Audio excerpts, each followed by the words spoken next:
how do you reduce laundry costs for athletic facilities?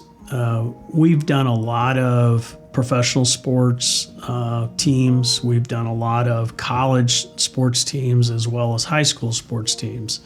And each of those have got unique kind of demands. We'll start kind of a little more basic, just high school. What they're worried about is their uniforms and the cost. When I say cost, the cost of the uniforms of having to replace them and making sure they're clean. They really don't, a lot of times it's just a volunteer athletic, trainer person that be at a high school, might even be a high school kid that's running those machines. So that's where we need to make sure RJ Cool is we're promoting machines that are easy to run.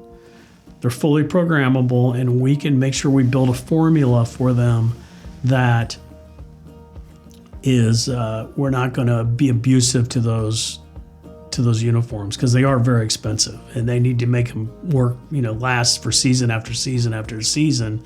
Well, they get pretty dirty, they get chalk on it, they get grass on it, et cetera. So we're going to be able to get those things clean.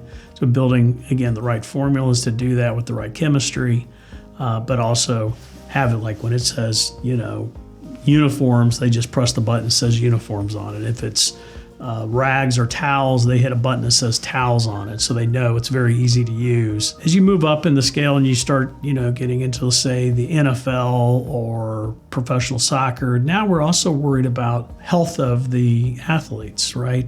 MRSA, staph infections, those things. If you were to get one of your highly paid athletes, and it happens with like a staph infection, it can be, they might be season ending, career ending, and it's a big deal. And so to be able to have the right formula to make sure things are getting cleaned, they're being disinfected, maybe using an ozone system in it again to kill those really kind of nasty superbugs, all kind of go into making the decision for those sports teams of making sure that what uniforms go on and the towels being shared and the locker rooms are also cleaned, that they're disinfected. And so those are all different aspects of going to high school and college and professional sports that we deal with.